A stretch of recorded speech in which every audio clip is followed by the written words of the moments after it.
On March 21st, the images of a Boeing 737 crashing in China spread around the globe incredibly quickly. What could have caused this crash? In today's video, we're going to take a look at all we know so far about the crash of China Eastern Flight 5735. Welcome to airspace.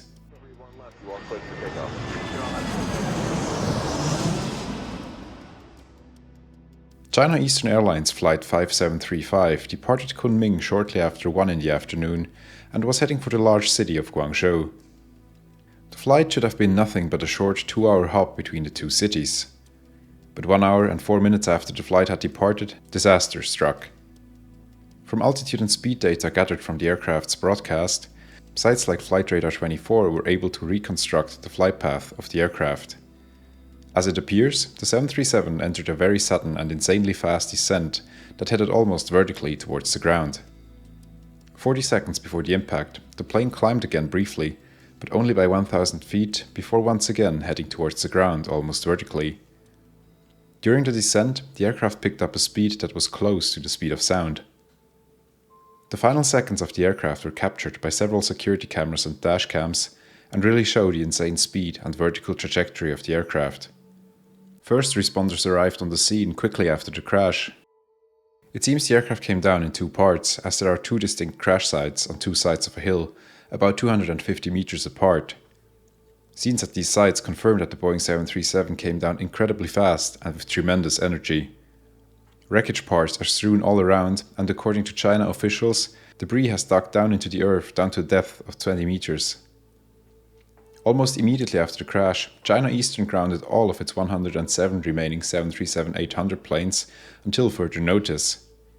The airline also announced that 123 passengers had been present on board the accident flight, as well as 9 crew members. All of them have been confirmed to have died in the violent accident. The airline also released more information on the aircraft itself. According to officials, the Boeing 737-800 was just under 7 years old and had accumulated just over 18,000 flight hours in about 9,000 flight cycles. Of note here is also the fact that this aircraft is not of the controversial MAX variant. China has in fact not yet revoked its grounding of all 737 MAX planes. The search for the cause of the accident of course continues at the crash site, located 220 kilometers west of Guangzhou. On March 23rd, 2 days after the crash, one of the aircraft's recorders was found, but in severely damaged condition. Initially, it was not even clear which recorder it was, but the part has in the meantime been confirmed to be the cockpit voice recorder. It was sent to Beijing for repair and analysis. Initially, there was no trace of the second recording device, the flight data recorder, and the search continued. Meanwhile, an aircraft part measuring 1.3 meters by 10 centimeters has been found at a village nearby, about 12 kilometers west of the crash site. Investigators were soon able to identify the part. It is a trailing edge of a winglet belonging to the accident aircraft. It is of course still unclear why, how and when it separated from the aircraft, but this find may prove to be crucial to the investigation. On March 27th, 6 days after the crash, the flight data recorder was found as well.